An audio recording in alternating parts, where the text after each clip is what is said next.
to do better. We are honored to have with us a distinguished personality whose words will inspire and guide our students. I now invite our respected chief guest, Shri Bhairati sir, to address the gathering. ಈ ಕಾರ್ಯಕ್ರಮದಲ್ಲಿ ವೇದಿಕೆಯಲ್ಲಿ ಆಸೀನರಾಗಿರ್ತಕ್ಕಂಥ ನನ್ನ ಆತ್ಮೀಯ ಸ್ನೇಹಿತರಾಗಿರ್ತಕ್ಕಂಥ ಶ್ರೀಯುತ ಪ್ರಕಾಶ್ ರೆಡ್ಡಿ ಅವರೇ, ಪ್ರಾಂಶುಪಾಲರಾಗಿರ್ತಕ್ಕಂಥ ಸುನಿತಾ ಅವರೇ, ಈ ಸಂಸ್ಥೆಯ ಎಲ್ಲ ಆಡಳಿತ ಮಂಡಳಿ ಸದಸ್ಯರೇ, ಉಪನ್ಯಾಸಕ ಮಿತ್ರರೇ, ವಿದ್ಯಾರ್ಥಿಗಳೇ ಹಾಗೂ ತಾಂತ್ರಿಕ ವರ್ಗದವರೇ. ಸೊ ಡಿಯರ್ ಫ್ರೆಂಡ್ಸ್, ನನಗೆ ಈ ಒಂದು ಈ ಕಾಲೇಜ್ ಸಂಸ್ಥೆ ಸ್ಟಾರ್ಟ್ ಆಗಲಿಂದ ಕೂಡ ಈ ಕಾಲೇಜಿನ ಜೊತೆ ನಾನು ಸಂಬಂಧ ಕಲ್ಪಿಸ್ಕೊಂಡಿದ್ದೀನಿ. ಏಕೆಂದರೆ ಪ್ರಕಾಶ್ ರೆಡ್ಡಿ ಅವರು ನಾನು ಕೂಡ ಸುಮಾರು ಒಂದು 20 ವರ್ಷಗಳಿಗಿಂತ ಹಿಂದಿನಿಂದ ಕೂಡ ಸ್ನೇಹಿತರು. ಈ ಸಂಸ್ಥೆ ಸ್ಟಾರ್ಟ್ ಆದಾಗಲಿಂದ ಕೂಡ ನಾನು ಈ ಸಂಸ್ಥೆಯ ಆಗುವವುಗಳ ಬಗ್ಗೆ ಪ್ರತಿಯೊಂದು ಕೂಡ ಡಿಸ್ಕಸ್ ಮಾಡ್ತಾ ಇದ್ದೀನಿ. ಸೊ ವಿದ್ಯಾರ್ಥಿಗಳೇ, ಇವಾಗ ಸೆಕೆಂಡ್ PUC ಅಂತಿಮ ಘಟ್ಟಕ್ಕೆ ಬಂದಿದ್ದೀರಾ. ನಿಮಗೆ ಈ ಒಂದು ಎಕ್ಸಾಮ್ಸ್ ಎಲ್ಲ ನಡೀತಾ ಇದೆ, ಪೂರ್ವ ಸಿದ್ಧತಾ ಪರೀಕ್ಷೆಗಳೆಲ್ಲ ನಡೀತಾ ಇದೆ, ಪ್ರಿಪ್ರೇಟರಿ ಎಕ್ಸಾಮ್ಸು. ಈ ಒಂದು ಪರೀಕ್ಷೆಗಳಲ್ಲಿ ಬಂದ ಅಂಕಗಳನ್ನು ಸರಿಯಾಗಿ ಬಂದಿರತಕ್ಕಂಥ ಅಂಕಗಳಿಗಿಂತ ನೀವು ಎಲ್ಲಿ ತಪ್ಪು ಮಾಡಿದ್ದೀರಾ ಅಂತ ಅನಲೈಸ್ ಮಾಡ್ಕೊಳ್ಳೋದು ತುಂಬ ಮುಖ್ಯ ಆಗಿರುತ್ತೆ. ಪ್ರೀತಿ ವಿದ್ಯಾರ್ಥಿಗಳೇ, ನಿಮ್ಮ ತಂದೆ ತಾಯಿ ಸುಮಾರು ಕಷ್ಟಪಟ್ಟು ಏನೇನು ಕಷ್ಟಪಡ್ತಾ ಇದ್ದಾರೆ ಅಂತ ನನಗೆ ಅರ್ಥ ಆಗುತ್ತೆ. ಯಾಕೆಂದರೆ ನಾನು ಕೂಡ ಹಳ್ಳಿ ಬ್ಯಾಕ್ಗ್ರೌಂಡಿಂದ ಬಂದಿದ್ದೀನಿ. ನೀವು ಕೂಡ 90% ಮಕ್ಕಳು ಹಳ್ಳಿ ಬ್ಯಾಕ್ಗ್ರೌಂಡಿಂದ ಬಂದಿದ್ದೀರಾ. ಅದರಿಂದ ನಿಮ್ಮ ತಂದೆ ತಾಯಿ ನಿಮ್ಮ ಮೇಲೆ ಆಸೆ ಆಕಾಂಕ್ಷೆನಲ್ಲಿಟ್ಕೊಂಡು, ನಿಮ್ಮ ಮೇಲೆ ತುಂಬ ಆಸೆಗಳಿಟ್ಕೊಂಡು, ಅವರ ದುಡಿಮೆಯ 60-70% ಭಾಗವನ್ನು ನಿಮಗಾಗಿ ಮುಡುಪಾಗಿಟ್ಟು ಶಿಕ್ಷಣವನ್ನು ನೀಡ್ತಾ ಇರ್ತಾರೆ. ಪ್ರೀತಿಯ ವಿದ್ಯಾರ್ಥಿಗಳೇ, ಶಿಕ್ಷಣ ಅಂತಕ್ಕಂಥದ್ದು ಅಷ್ಟೊಂದು ಈಸಿಯಾಗಿ ಸಿಗ್ತಕ್ಕಂಥದ್ದಲ್ಲ. ಶಿಕ್ಷಣ ಅನ್ನೋದಕ್ಕಿಂತ ಮುಂಚೆ ಇವಾಗ ಏನಾಗೋಗ್ತಾ ಇದೆ, ಶಿಕ್ಷಣ ಸಂಸ್ಥೆಗಳಲ್ಲಿ ಶಿಕ್ಷಣ ಮಾತ್ರ ಸಿಗುತ್ತೆ. ಶಿಕ್ಷಣ ಅಂದರೆ ಏನು, ಬರೀ ಅಂಕಗಳು ಮಾತ್ರ ಸಿಗ್ತಕ್ಕಂಥದ್ದು. ಇವಾಗ ನಾವು ಬೇರೆ ಬೇರೆ ಕಡೆ ನೋಡ್ತಾ ಇದ್ದೀವಿ, ಬೇರೆ ಬೇರೆ ರಾಜ್ಯಗಳಿಂದ ಸಂಸ್ಥೆಗಳು ಬಂದು ನಾಯಿಕೋಡೆಗಳಂತೆ ಗಲ್ಲಿಯಲ್ಲಿ ಕೂಡ ಉಟ್ಕೊಂಡಿದೆ. ಅವರ ಉದ್ದೇಶ ಏನು ಅಂತಂದರೆ 6ನೇ ಕ್ಲಾಸಿಂದ IIT ಕೋಚಿಂಗ್ ಸ್ಟಾರ್ಟ್ ಮಾಡೋದು, ಬರೀ ಅಂಕಗಳು ಏನು ಬೇಕು ಪ್ರಶ್ನೆಗಳ ಉತ್ತರ ಮಗ್ ಮಾಡಿಸೋದು. ಅದರಲ್ಲಿ ಅಂಕಗಳನ್ನು ಬಂದರೆ ಆ ಅಂಕಗಳನ್ನು ಪ್ರತಿ ನ್ಯೂಸ್ ಪೇಪರಲ್ಲೂ ಮತ್ತು ಬ್ಯಾನರ್ಸಲ್ಲಿ ಹಾಕ್ಕೊಂಡು ನಮ್ಮ ಒಂದು ಕಾಲೇಜಿನಲ್ಲಿ ಈ ಥರ ಅಂಕಗಳು ಬಂದಿದೆ, ಇಷ್ಟು ಫೀಸ್ ಆದರೆ ನಾವು ಸೇರಿಸ್ಕೊಳ್ಳಿ ಅಂತ ಒಂದು 5-6 ಲಕ್ಷ ಪೀಕ್ತಾರೆ. ಅದನ್ನು ನೋಡಿಬಿಟ್ಟು ನಮ್ಮ ಉದ್ದೇಶ ಏನಿರುತ್ತೆ, ನಾವು ಚೆನ್ನಾಗಿ ಓದಬೇಕು ಅನ್ನೋ ಉದ್ದೇಶ ಇರುತ್ತೆ, ಬಿಟ್ಟರೆ ಬೇರೆ ನಾವು ಏನೂ ಯೋಚನೆ ಮಾಡಲ್ಲ. ವಿದ್ಯಾರ್ಥಿಗಳೇ ಮತ್ತು ಉಪನ್ಯಾಸಕರೇ, ನಾನೊಂದು ಮಾತು ಹೇಳ್ತೀನಿ ನೋಡಿ, ಶಿಕ್ಷಣ ಅಂದರೆ ಬರೀ ಶಿಕ್ಷಣದಿಂದ ಮಾತ್ರ ಆಗಲ್ಲ. ಶಿಕ್ಷಣ ಜೊತೆಗೆ ಮಕ್ಕಳಿಗೆ ಅವರ ನಡವಳಿಕೆಗಳು, ಸಮಾಜದ ಆಗುಹೋಗುಗಳು, ಕೆಟ್ಟದ್ದು ಯಾವುದು ಒಳ್ಳೆಯದು ಯಾವುದು, ಇದೆಲ್ಲದರ ಜೊತೆಗೆ ಶಿಕ್ಷಣ ನೀಡಬೇಕು. ಏನಾಗ್ತದೆ ಅಂದರೆ, ಇವಾಗ ನಾವು ಹೆಂಗೆ ಬದಲಾವಣೆ ಆಗೋಗಿದ್ದೀವಿ ಅಂತಂದರೆ, PUC ಆದಮೇಲೆ ಯಾವುದೋ ಒಂದು ಡಿಗ್ರಿ ಮಾಡಬೇಕು, ಡಿಗ್ರಿ ಆದಮೇಲೆ ಡಿಗ್ರಿ ಮಾಡ್ತಾ ಇರಬೇಕು ನಮ್ಮ ತಲೆಯಲ್ಲಿ, ಅಥವಾ ಡಿಗ್ರಿಗೆ ಹೋಗೋದಕ್ಕಿಂತ ಮುಂಚೆ ನಮ್ಮ ತಲೆಯಲ್ಲಿ ಏನಿರುತ್ತೆ, ಯಾವ ಕೋರ್ಸ್ ಮಾಡಿದ್ರೆ ಎಷ್ಟು ಸಂಬಳ ಬರುತ್ತೆ. ಕೆಲವರು ಹೇಳ್ತಾರೆ ಪೈಥಾನ್ ಮಾಡಿ ನಿನಗೆ 1 ಲಕ್ಷ ಸಂಬಳ ಬರುತ್ತೆ, ಆಯಿತು ಪೈಥಾನ್ ಕಲ್ತ್ಕೊಳ್ತಾರೆ. ಅಥವಾ C++ ಮಾಡಿ ನಿಮ್ಗೆ 2 ಲಕ್ಷ ಸಂಬಳ ಬರುತ್ತೆ ಅಂದರೆ ಆಯ್ತು ಅದ್ರ ಕಡೆನೇ ಹೋಗ್ತಾರೆ. ಬೇರೆ ಏನೂ ಕೂಡ ಗಮನಿಸಲ್ಲ.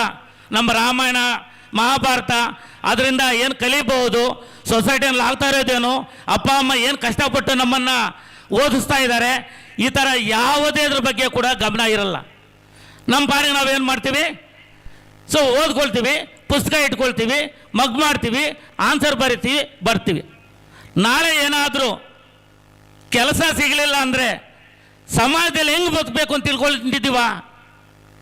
ಇವಾಗ 6ನೇ ಕ್ಲಾಸಿಂದ IIT ಕೋಚಿಂಗ್ ಕೊಡ್ತಾ ಇದ್ದಾರಲ್ಲ, ಅದು 6ನೇ ಕ್ಲಾಸಿಂದ ನೀಟ್ ಕೋಚಿಂಗ್ ಕೊಡ್ತಾ ಇದ್ದಾರಲ್ಲ, ಆ ಸಂಸ್ಥೆಗಳಲ್ಲಿ ನೀಟ್ ಕೋಚಿಂಗ್ ಕೊಡ್ತಕ್ಕಂಥ ಸಂಸ್ಥೆಯಲ್ಲಿ ಮ್ಯಾಥ್ಸ್ ಕಲಿಯಲ್ಲ ಮಗು PUCನಲ್ಲಿ. ಸಪೋಸ್ ಅವ್ರು ಮೆಡಿಕಲ್ ಸೀಟ್ ಸಿಗಲಿಲ್ಲ ಅಂದರೆ ಇಂಜಿನಿಯರಿಂಗ್ ಎಲಿಜಿಬಿಲಿಟಿ ಇಲ್ಲ, ಏನಾಯ್ತು ಅವ್ರ ಜೀವನ, ಆ ಜೀವನ ಅಲ್ಲೇ ಮುಗಿದೋಯ್ತು. ಆವಾಗ ಏನು ಮಾಡ್ತಾರೆ, ಜೀವನ ಎಲ್ಲನೂ ಕೂಡ ಕೊರಗ್ತಾರೆ. ಆ ಥರ ಆಗದೆ ಶಿಕ್ಷಣ ಜೊತೆಗೆ ಬೇರೆ ಮಾನವೀಯ ಮೌಲ್ಯಗಳನ್ನು ಕಲ್ತ್ಕೊಂಡ್ರೆ ಮಾತ್ರ ನೀವು ವಿದ್ಯೆ ಕಲ್ತಂಗೆ ಆಗುತ್ತೆ. ಬರೀ ಶಿಕ್ಷಣ ಅಂದರೆ ಅಂಕಗಳಾಗಬಾರ್ದು. ಅದರಿಂದನೇ ಈ ಥರ ಶಿಕ್ಷಣಗಳು ಬಂದಿರೋದ್ರಿಂದನೇ ನಮ್ಮ ಸಮಾಜದಲ್ಲಿ ಹೇಳೋದು ಶಿಕ್ಷಣ ಸಂಸ್ಥೆಗಳೆಲ್ಲ ದುಡ್ಡು ಮಾಡೋ ಸಂಸ್ಥೆಗಳಾಗೋಗಿದೆ. ಸೊ ಅದರಿಂದ ಆ ದುಡ್ಡು ಮಾಡೋದು ಒಂದಂತಲ್ಲ, ನಿಮಗೆ ಬದುಕೋ ಕಲೆ ಬೇಕು. ನಾಳೆ ಸರ್ಕಾರಿ ಕೆಲಸ ಸಿಗಲಿಲ್ವಾ, ಗೌರ್ಮೆಂಟ್ ಕೆಲಸ ಸಿಗಲಿಲ್ವಾ, ಅಥವಾ ಪ್ರೈವೇಟಲ್ಲಿ ಕೆಲಸ ಸಿಗಲಿಲ್ವಾ, ನಿಮ್ಮ ಕಾಲ ಮೇಲೆ ನೀವು ನಿಂತ್ಕೊಳ್ಳೋದು ಕಲ್ತ್ಕೋಬೇಕು. ಆ ಥರ ಶಿಕ್ಷಣ ಕೊಡ್ತಾ ಇದ್ರೆ ಏನಕ್ಕೆ ಬೇಕು ನಮ್ಗೆ ಶಿಕ್ಷಣ? ಏನು ಕಲ್ತಂಗೆ ಆಗುತ್ತೆ? 25 ವರ್ಷ ಓದಿ ಇವಾಗ ಡಾಕ್ಟರ್ಸ್ MBBS ಮಾಡಿರೋರು ಜೊಮ್ಯಾಟೋನಲ್ಲಿ ವರ್ಕ್ ಮಾಡೋ ಕಾಲಕ್ಕೆ ಬಂದಿದೆ. ಯಾಕೆಂದರೆ ಬರೀ ಮಗ್ ಮಾಡಿರ್ತಾರೆ, ಆನ್ಸರ್ ಬರ್ತಿರ್ತಾರೆ, 100ಗೆ 100 ಮಾರ್ಕ್ಸ್ ಕೊಟ್ಟಿದ್ದಾರೆ. ಆದರೆ ಜೀವನದ ಒಂದು ತರಗತಿನಲ್ಲಿ ಅವ್ರು ಫೇಲ್ ಆಗ್ತಾರೆ. ಅದರಿಂದ ಪ್ರೀತಿಯ ವಿದ್ಯಾರ್ಥಿಗಳೇ, ನಮ್ಮ ಮನೆಗಳಲ್ಲಿ ಗೊತ್ತಿದೆ ನನಗೆ, ಪ್ರತಿಯೊಂದು ಮನೆಯಲ್ಲೂ ಕೂಡ ತುಂಬ ಕಷ್ಟ ಇದೆ ಅಲ್ವಾ? ತುಂಬ ಅಪ್ಪ ಅಮ್ಮ ಕೂಲಿ ಮಾಡಿ ಓದಿಸ್ತಾ ಇದ್ದಾರೆ, ತೋಟದಲ್ಲಿ ಕೆಲಸ ಮಾಡಿ ಓದಿಸ್ತಾ ಇದ್ದಾರೆ, ಹಸು ಸಾಕು ಓದಿಸ್ತಾ ಇದ್ದಾರೆ, ಈ ಥರ ತುಂಬ ಕಷ್ಟಪಟ್ಟು ಓದಿಸ್ತಾ ಇದ್ದಾರೆ. ನಾವು ಅಂದ್ಕೊಳ್ತೀವಿ ನೋಡಿ, ಅವ್ರು ಯಾರೋ ಇದ್ದಾರೆ ದೊಡ್ಡ ಬಂಗ್ಲೆನಲ್ಲಿದ್ದಾರೆ, ಅವ್ರು ಚೆನ್ನಾಗಿ ಓದ್ಬೋದು, ಆದರೆ ನಮ್ಗೆ ಆ ಫೆಸಿಲಿಟೀಸ್ ಇಲ್ವಲ್ಲ, ನನಗೆ ಸಪ್ರೇಟ್ ರೂಮ್ ಕೊಟ್ಟಿಲ್ಲ, ನಾನು ಹೋಗಿ ಬರೋಕ್ಕೆ ಕಾರ್ ಕೊಟ್ಟಿಲ್ಲ, ಈ ಥರ ಒಂದು ಯೋಚನೆ ಮಾಡುವಂಥ ಒಂದು ಇದಕ್ಕೆ ಬಂದುಬಿಟ್ಟಿದ್ದೀವಿ ನಾವು. ಪ್ರೀತಿಯ ಮಕ್ಕಳೇ, ಕಲ್ತ್ಕೊಳ್ಳಿ, ಕಮಲ ಯಾವತ್ತೂ ಅರಳೋದಿಲ್ಲಿ ಕೆಸರಿನಲ್ಲಿ. ಒಳ್ಳೆಯ ಪ್ರತಿಭಾವಂತರು ಹುಟ್ಟೋದು ಹಳ್ಳಿಗಳಲ್ಲಿ, ಕೂಲಿ ಮಾಡೋರು ಮನೆಗಳಲ್ಲಿ. ಕುರಿ ಕಾಯ್ತಕ್ಕಂಥವನು ರೀಸೆಂಟಾಗಿ IAS ಮಾಡಿದ್ದಾನೆ, ಟೈಲರ್ ಮಗ IAS ಮಾಡಿದ್ದಾನೆ, ಅಂಗನವಾಡಿಯಲ್ಲಿ ಕೆಲಸ ಮಾಡ್ತಕ್ಕಂಥ ಅಂಗನವಾಡಿನಲ್ಲಿ ಅಡುಗೆ ಮಾಡ್ತಕ್ಕಂಥವ್ರ ಮಗಳು IAS ಮಾಡಿದ್ದಾರೆ, ತೋಟದಲ್ಲಿ ಕೆಲಸ ಮಾಡ್ತಕ್ಕಂಥವ್ರ ಮಕ್ಕಳು IAS ಮಾಡಿದ್ದಾರೆ. ನೀವು IAS IPS ಈ ಥರದ್ದು ನೋಡ್ತಾ ಹೋದರೆ 90% ಭಾಗ ಬರೀ ಬಡತನ, ತಿನ್ನಕ್ಕಿಟ್ಟು ಕೂಡ ಒಂದೊತ್ತು ಊಟ ಸಿಗದೆ ಇರ್ತಕ್ಕಂಥವ್ರ ಮಕ್ಕಳು ಬೇಕಾದಷ್ಟು ಸಾಧನೆಗಳು ಮಾಡಿಬಿಟ್ಟಿದ್ದಾರೆ. ಆದರೆ ರಿಚ್ ಪೀಪಲ್ಸ್ ಮಕ್ಕಳು ನೆಮ್ಮದಿಯಾಗಿರುತ್ತೆ, because they are getting very luxury facilities. ನಮಗೇನು ಬೇಕು, ನಮಗೆ ಅವಕಾಶ ಏನೇನು ಬೇಕೋ ಆ ಥರ ಸಿಕ್ಕಿದ್ರೆ ಸಾಕು. ಪ್ರೀತಿಯ ಮಕ್ಕಳೇ, ನಮಗೆ ದೇವರು ಕೆಲವೊಂದೆಲ್ಲ ಕೊಟ್ಟಿರ್ತಾನೆ, ಅದನ್ನು ಉಪಯೋಗಿಸೋಲ್ಲ. ಉದಾಹರಣೆಗೆ ನೀವು ನೋಡಿ, ಇವಾಗ iPhone ಹೊಸ ಮಾಡೆಲ್ ಬಂದಿದೆ, ಯಾವುದು 17 Pro Max. ಎಷ್ಟಿದೆ? 256 GB, 1.25 ಲಕ್ಷ ಅಂತ ಇರ್ಬೋದಾ? ಆಯ್ತಾ? So next 512 GB, so 1.25 ತಿಳ್ಕೊಳ್ರಿ. 1 TB 1.25 2 lakh ಅಂತ ತಿಳ್ಕೊಳ್ಳಿ. ಆ ಫೋನ್ ನಿಮಗೆ ಒಳ್ಳೆ ಪರ್ಸೆಂಟೇಜ್ ಕೊಟ್ಟರೆ ಗಿಫ್ಟ್ ಕೊಟ್ಬಿಡೋಣ. ಏನು ಸೌಂಡ್ ಬರ್ತಾ ಇಲ್ಲ? ನಾನೇ ಕೊಡ್ತೀನಿ. ಯಾವಾಗ ಕೊಡ್ತೀನಿ ಗೊತ್ತಾ? ಎಷ್ಟು GB ಬೇಕು ಹೇಳ್ಬೇಡಿ. ಇವಾಗ ನಾನು 3 ಆಪ್ಷನ್ ಕೊಟ್ಟೆ, 216 GB, 520 GB, 1 TB. 8 GB ಹೇಳಿ. 1 TB ಆಯಿತು.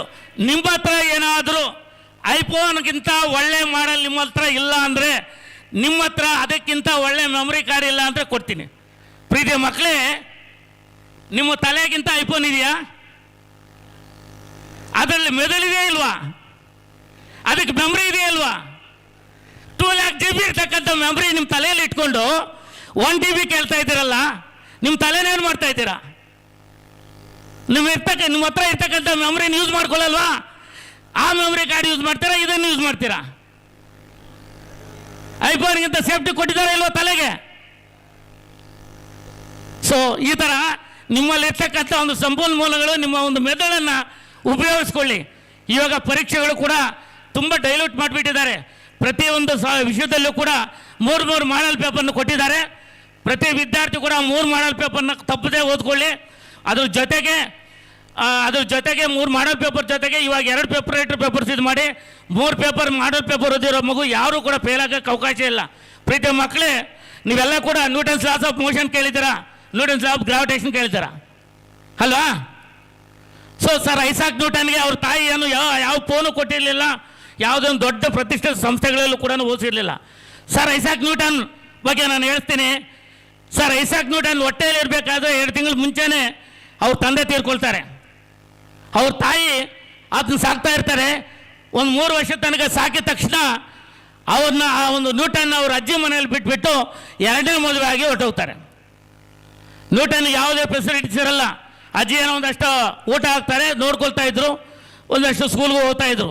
ತುಂಬ ಕಷ್ಟಪಡ್ತಾನೆ. ಓದೋದ್ರಲ್ಲಿ ತುಂಬ ಹಿಂದುಳಿದಿದ್ದ ಹುಡುಗ, ಲಾಸ್ಟ್ ಬೆಂಚ್ ಸ್ಟೂಡೆಂಟು.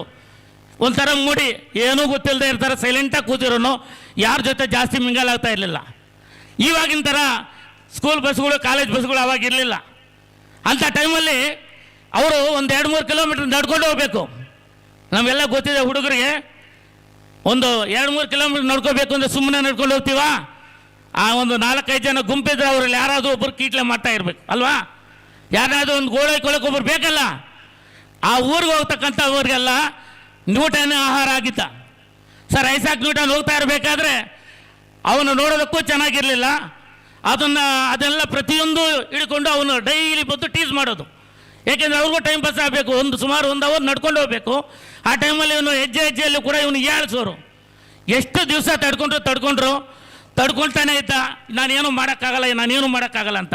ಒಂದು ದಿವಸ ಹಂಗೆ ಹೋಗ್ತಾ ಇರ್ಬೇಕಾದ್ರೆ ತುಂಬ ಹೀಯಾಳಿಸ್ತಾರೆ. ಅವನೊಬ್ಬನ ಕಾಲಲ್ಲಿ ಕೂಡ ಹೊಟ್ಟೆ ಕೂಡ ಒದಿದ್ದು ಬಿಡ್ತಾನೆ. ಸಡನ್ನಾಗಿ ಇವನಿಗೆ ಎಲ್ಲಿಲ್ಲದ ಕೋಪ ಬರುತ್ತೆ. ರೋಡಲ್ಲಿ ಹೋಗ್ತಾ ಇರ್ತಾರೆ, ಅಲ್ಲಿ ನೋಡಿದ್ರೆ ಕಲ್ಲುಗಳೆಲ್ಲ ಸಿಗುತ್ತೆ. ಆ ಕಲ್ಲುಗಳು ಎತ್ಕೊಂಡು ಒಬ್ಬೊಬ್ಬರ ಕಡೆನೂ ಬೀಸ್ತಾ ಹೋಗ್ತಾನೆ. ಎಲ್ಲರೂ ಓಡ್ತಾರೆ. ಅವನು ನಾನು ಹೊಡೆಯಲ್ಲ ಬಾರೋ ಅಂದರೂ ಕೂಡ ಓಡ್ತಾರೆ. ಅವ್ನು ನೋಡಿದ್ರೆ ಎಲ್ಲ ಎದುರ್ಕೊಂಡು ಓಡೋದು ನೋಡ್ತಾನೆ. ಅಯ್ಯೋ, ಇಷ್ಟು ದಿವಸ ನಾನು ಇವ್ರ ಹತ್ರ ಇಷ್ಟೊಂದು ಏಳಿಸ್ಕೊಂಡೆ, ಏಟಗಳು ತಿಂದೆ. ನಾನು ಇವತ್ತೊಂದು ಎದ್ದು ನಿಂತ್ಕೊಂಡ ತಕ್ಷಣ ಹಿಂಗೆ ಓಡ್ತಾವ್ರಲ್ಲ, ನಾನೇನಾದರೂ ಚೆನ್ನಾಗಿ ಓದೋಕ್ಕೆ ಸ್ಟಾರ್ಟ್ ಮಾಡಿಕೊಂಡ್ರೆ ನಾನು ಕೂಡ ತುಂಬ ಚೆನ್ನಾಗಿ ಓದ್ಬೋದಲ್ಲ ಅಂತ ಯೋಚನೆ ಮಾಡ್ತಾನೆ. ಆವತ್ತಿಂದ ಮನೆಗೆ ಹೋದ್ಮೇಲೆ ಕ್ಲೀನಾಗಿ ಓದೋದ ಕಡೆ ಯೋಚನೆ ಮಾಡ್ತಾನೆ.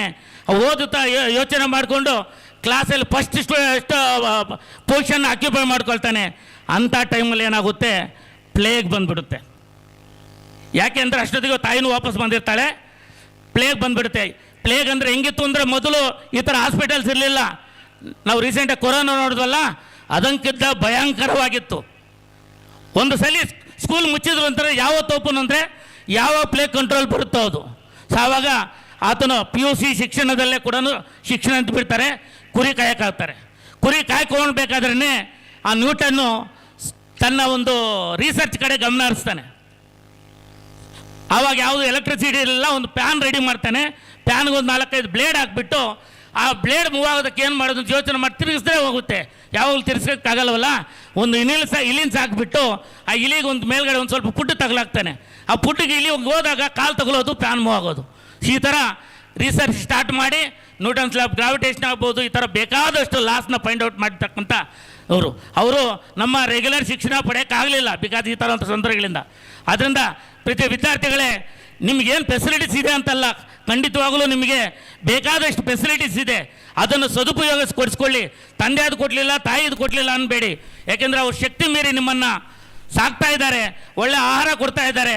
ನಿಮ್ಗೇನು ಬೇಕೋ ಅವರ ಲಿಮಿಟಲ್ಲಿ ಅವ್ರಿಗೆ ಸಿಗದೇ ಇರ್ತಕ್ಕಂಥ ಫೆಸಿಲಿಟೀಸ್ ನಿಮ್ಗೆ ಕೊಡ್ತಾ ಇದ್ದಾರೆ. ಯಾಕೆಂದರೆ ನಾವೇನಾಗ್ತೀವಿ, ಅಂಗಗಳು ಕಳಿಸ್ಬಿಡ್ತೀವಿ, ತಂದೆ ತಾಯಿನ ಮರ್ತು ಬಿಡ್ತೀವಿ. ಮೊನ್ನೆ ರೀಸೆಂಟಾಗಿ ಇಂಡೋರಲ್ಲಿ ಒಂದು ಇನ್ಸಿಡೆಂಟ್ ಆಗಿದೆ. ಮಗನಿಗೆ 50,000 ರೂಪಾಯಿ 50 ಲಕ್ಷ ಪ್ಯಾಕೇಜು ಅಮೇರಿಕಾದಲ್ಲಿದ್ದಾನೆ. ಜಸ್ಟ್ ಲಾಸ್ಟ್ ವೀಕ್ ಅಷ್ಟೇ ನನ್ನ ಮೊಬೈಲಲ್ಲಿದೆ. ತಂದೆ ಸತ್ತು 30 ದಿವಸ ಆಗಿದೆ, ತಾಯಿ ಸತ್ತು 20 ದಿವಸ ಆಗಿದೆ. ಶವಗಳೆಲ್ಲ ಇದಾಗೋಗಿದೆ, ಯಾರೂ ನೋಡೋರಿಲ್ಲ. ಆ ಮಗನಿಗೆ ಸೌಜನ್ಯಕ್ಕಾದರೂ ದಿನಕ್ಕೊಂದು ಫೋನ್ ಮಾಡೋದು ಅಥವಾ ವಾರಕ್ಕೊಂದು 2 ಸಲ ಫೋನ್ ಮಾಡೋಂಥ ಯೋಗ್ಯತೆ ಇಲ್ಲ. ಅದರಿಂದ ನಾವೇನು ಶಿಕ್ಷಣ ಪಡೆಯೋದಲ್ಲ.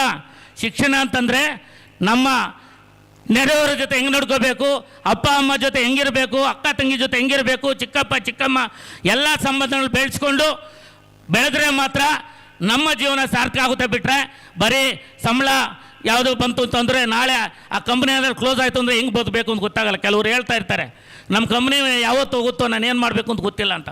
ಅದರಿಂದ ಆ ಥರ ಆಗಬಾರ್ದು. ಎಲ್ಲ ರೀತಿಯ ಕೂಡ ಯೋಚನೆ ಮಾಡಿಕೊಂಡು ಸಮಾಜದಲ್ಲಿ ಒಳ್ಳೆಯ ನಡವಳಿಕೆಗಳು ಬೆಳೆಸ್ಕೊಳ್ಳಿ. ಆ ಒಳ್ಳೆಯ ನಡವಳಿಕೆಗಳು ಬೆಳೆಸ್ಕೊಳ್ಳೋದ್ರಿಂದ ನಿಮ್ಮ ಜೀವನ ಕೂಡ ಸಾರ್ಥಕ ಆಗುತ್ತೆ ಅಂತ ಹೇಳ್ತಾ, ಈ ಥರ ಮಾತಾಡೋದಕ್ಕೆ ಕರೆಸಿ ನನಗೆ ಈ ಒಂದು ಅವಕಾಶ ಮಾಡಿಕೊಟ್ಟ ಪ್ರಕಾಶ್ ರೆಡ್ಡಿ ಮತ್ತು ಅವರು ಫ್ಯಾಮಿಲಿಗೆ ನಾನು ಧನ್ಯವಾದಗಳನ್ನು ತಿಳಿಸ್ತಾ ನನ್ನ ಮಾತನ್ನು ಮುಗಿಸ್ತಾ ಇದ್ದೀನಿ. ಧನ್ಯವಾದಗಳು. Thank you. Thank you, sir, for your